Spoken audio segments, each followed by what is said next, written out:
Hey guys, welcome to UK triple S में आप सभी का स्वागत है।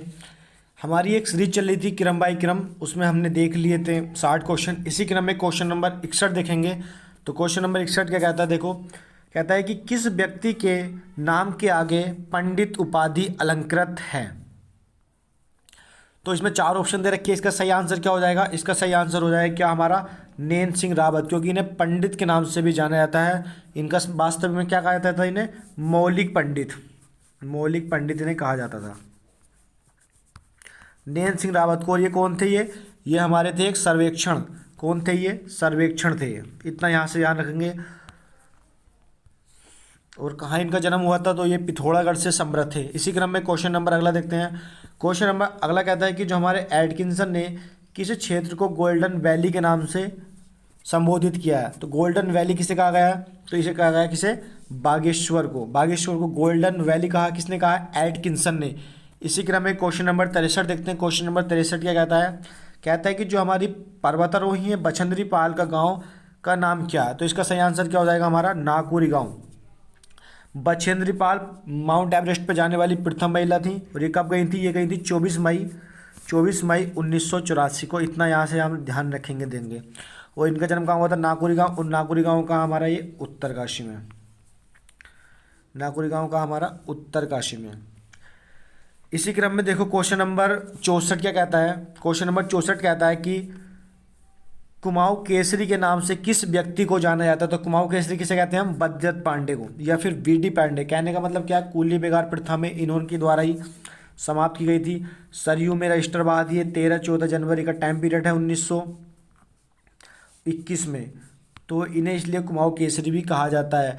बद्रत पांडे को देख लें। इनका जन्म जो हुआ था फरवरी 1882 में हुआ था। और कहाँ हुआ था? कनखल हरिद्वार में इनका जन्म हुआ था। और एक दो बात महत्वपूर्ण है इनके बारे में कि इन्होंने शक्ति साप्ताहिक पत्रिका निकाला। शक्ति साप्ताहिक निकाला इन्होंने कब? 1918 में। 1918 में निकाला इनके द्वारा क्या? शक्ति साप्ताहिक। यहाँ से इतना ध्यान रहेंगे। इसी क्रम में क्वेश्चन नंबर 65 देखते हैं। क्वेश्चन नंबर 65 क्या कहता है? क्वेश्चन नंबर 65 कहता है कि टीजी लॉन्ग स्टॉप का संबंध इनमें से किससे है। तो इसमें चार ऑप्शन दे रखे हैं। इसका सही आंसर क्या हो जाएगा? ये हमारे पर्वतारोही। नंदा देवी पर्वत पे जाने का सर्वप्रथम प्रयास इन्हीं के द्वारा किया गया था, लेकिन सफलता नहीं मिली थी। सफलता बाद में मिली थी। सफलता किसे मिली थी? तो सफलता मिली थी 1936 में। वो मिली थी किसे? टिलमैन को और ओडले को। किसे मिली थी? टिलमैन और ओडले को। इतना ध्यान रहेंगे, टिलमैन और ओडले। तो इनका संबंध किससे हो गया? पर्वतारोह से। इसी क्रम में क्वेश्चन नंबर 66 देखो। क्वेश्चन नंबर 66 क्या कहता है? क्वेश्चन नंबर 66 कहता है कि प्रसिद्ध तितली विशेषज्ञ, जो तितली के विशेषज्ञ फ्रेडरिक स्मेटक का तितली संग्रहालय कहाँ है। तो इसका सही आंसर क्या हो जाएगा? भीमताल। और भीमताल का नैनीताल में। आ सकता है कि क्वेश्चन भीमताल में किसके द्वारा तितली का संग्रहालय स्थापित किया गया? तो फ्रेडरिक स्मेटक द्वारा। या फिर तितली संग्रहालय कहाँ है? तो कहाँ होगा वो? भीमताल में। और भीमताल कहाँ है? नैनीताल में। इसी क्रम में क्वेश्चन नंबर 67 देखते हैं। क्वेश्चन नंबर 67 क्या कहता है? क्वेश्चन नंबर 67 कहता है कि 1815 में टिहरी में सुदर्शन शाह गद्दी पर बैठता है। जैसे टिहरी की स्थापना होती है कब? 28 दिसंबर 1815 को। उसी के बाद कह रहा है कि सुदर्शन शाह गद्दी पर बैठा। तो इसी वर्ष ब्रिटिश राज में प्रथम कुमाऊं कमिश्नर किससे नियुक्त करा। मैंने कितनी बार आपको बताया हुआ वीडियो में। तो इसका सही आंसर क्या हो जाएगा? ई गार्डनर या एडवर्ड गार्डनर। क्या हो जाएगा? ई गार्डनर या एडवर्ड गार्डनर। ये कब अपॉइंट किए थे? तो ये अपॉइंट हुए थे हमारे 3 मई 1815 को। कुमाऊं के प्रथम कमिश्नर थे। और इनका कार्यकाल कितना रहा था? इनका कार्यकाल रहा था 9 माह। और इनके द्वारा एक काम और बड़ा महत्वपूर्ण करा गया था। इन्होंने जून 1815 में, मैंने हर बार हर वीडियो में आपको बताई है बात, जून 1815 में बच्चों की बिक्री को अवैध घोषित किया। इन्होंने बच्चों की बिक्री को अवैध घोषित किया। ये इनकी मुख्य बात है। इसी क्रम में क्वेश्चन नंबर 68 देखो। क्वेश्चन नंबर 68 क्या कहता है? क्वेश्चन नंबर 68 कहता है कि गोविंद बल्लभ पंत के बाद दूसरे मुख्यमंत्री कौन थे जो उत्तर प्रदेश के मुख्यमंत्री बने। तो इसका आंसर क्या हो जाएगा? सीधा नारायण दत्त तिवारी। पहले पंडित गोविंद बल्लभ पंत थे जो प्रथम मुख्यमंत्री बने उत्तर प्रदेश के। और दूसरे थे जो उत्तराखंड के थे और जो यूपी के मुख्यमंत्री बने, तो वो थे गोविंद बल्लभ पंत। इनके बारे में देख लेते हैं। इन्हें चंदन के नाम से जाना जाता है। इन्हीं के नाम पे गढ़वाल विश्वविद्यालय पढ़ा। गढ़वाल विद्यालय पढ़ा इनका नाम 1989 में। ठीक है, वहाँ पे है ये, पौड़ी गढ़वाल में। इसी क्रम में क्वेश्चन नंबर 69 देखते हैं। क्वेश्चन नंबर 69 क्या कहता है? पर्यावरण सुंदरलाल बहुगुणा प्रथम बार कब टिहरी बांध के विरोध में उपवास पर बैठे? तो इसका सही आंसर क्या हो जाएगा? इसका सही आंसर हो जाएगा 25 सितंबर 1989 को। एक चीज़ का और ध्यान रखना कि सुंदरलाल बहुगुणा का संबंध किससे है? तो पर्यावरण से ये समृद्ध है। और ये जो होता है चिपको आंदोलन को क्या भूमिका निभाई थी इन्होंने, ये भी आपको पता होना चाहिए कि चिपको आंदोलन संबंधित समृद्ध रखते हैं, ठीक है। इसी क्रम में क्वेश्चन नंबर 70 देख लेते हैं। क्वेश्चन नंबर 70 कहता है कि शिव प्रसाद डबराल इनमें से किस रूप में जाने जाते हैं? तो आप सभी को पता होगा, इन्होंने पुस्तक लिखी है उत्तराखंड का इतिहास, जो काफ़ी फेमस है। बाकी बहुत पुस्तक हैं, अलकनंदा उपत्यका भी है, लेकिन उत्तराखंड का इतिहास मैं आपको बता देता हूँ। अलकनंदा क्या नाम है, अलकनंदा उपत्यका हो गया, उत्तराखंड का इतिहास। तो ये किससे समृद्ध हो गया? हमारे इतिहासकार से।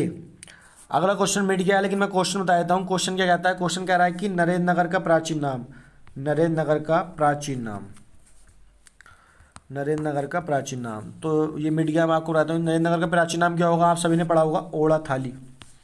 क्या पढ़ा होगा? ओड़ा थाली। ये नरेंद्र नगर का प्राचीन नाम है। नरेंद्र नगर कहाँ है? तो ये टिहरी में है आपका। इसी क्रम में क्वेश्चन नंबर 73 देख लेते हैं।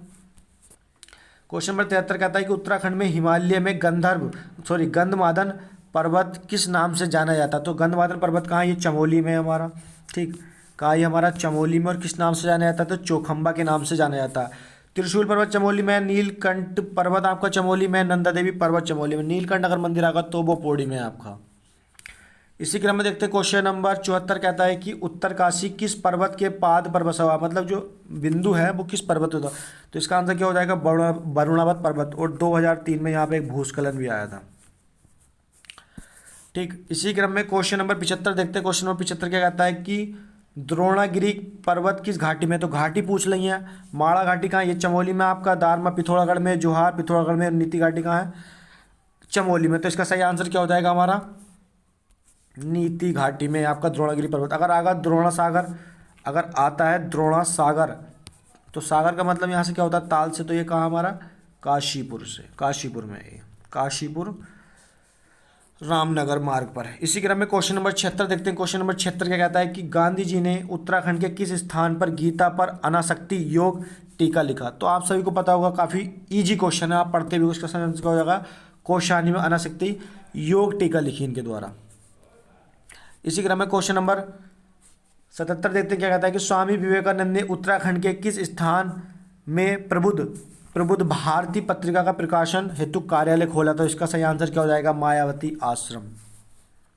मायावती आश्रम कहाँ हमारा? तो ये है हमारा लोहाघाट के पास में। इसी क्रम में क्वेश्चन नंबर 78 देखते हैं। 78 क्या कहता है? गढ़वाल की वीरांगना तीलू रतौली की भव्य प्रतिमा किस स्थान पे है? तो इसका सही आंसर क्या हो जाएगा? बीरोखाल। और बीरोखाल कहाँ आता है हमारा? पौड़ी गढ़वाल में, ठीक है। इनके पिता का नाम क्या था तीलू रतौली के? तो वो था भूप सिंह गोरला, भूप सिंह गोरला, भूप सिंह गोरला। और इनकी मृत्यु किसने करी थी? तो इनकी मृत्यु करी थी राजू रजवार ने। किसने करी थी? राजू रजवार ने, ठीक। इसी क्रम में क्वेश्चन नंबर 79 देखते हैं। क्वेश्चन नंबर 79 जो पूछ रखा है, एक बार 28 अक्टूबर के पेपर में पूछा जा चुका है, तो देख लेते हैं क्या होता है। क्वेश्चन कहता है कि राजा हर्ष के समय उत्तराखंड के किस शहर को गोविशाण के नाम से जाना जाता है? ठीक है, तो इसका सही आंसर क्या हो जाएगा? काशीपुर। काशीपुर हो जाएगा, क्योंकि हल्द्वानी को हम हल्दुवाड़ी कहते हैं, हल्दुवाड़ी, ठीक है। टनकपुर को क्या कहते हैं? गास्टीनगंज। क्या कहते हैं टनकपुर को? तो टनकपुर को क्या कहते हैं हम? ग्रास्टीनगंज। टनकपुर को क्या कहते हैं हम? ग्रास्टीनगंज, ग्रास्टीनगंज। ये भी आपको याद रखना है। रानीबाग का मेला लगता है या नैनीताल साइड में, और काशीपुर का चल गया पता।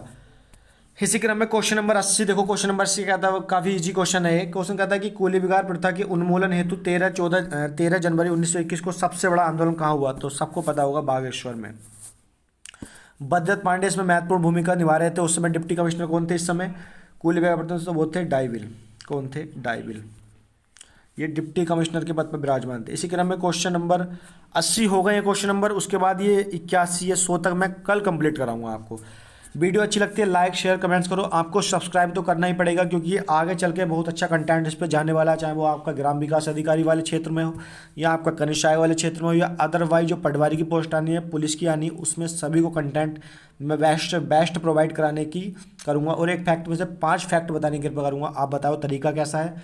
लाइक शेयर करो, कमेंट्स कीजिए, सब्सक्राइब कीजिए। Thank you.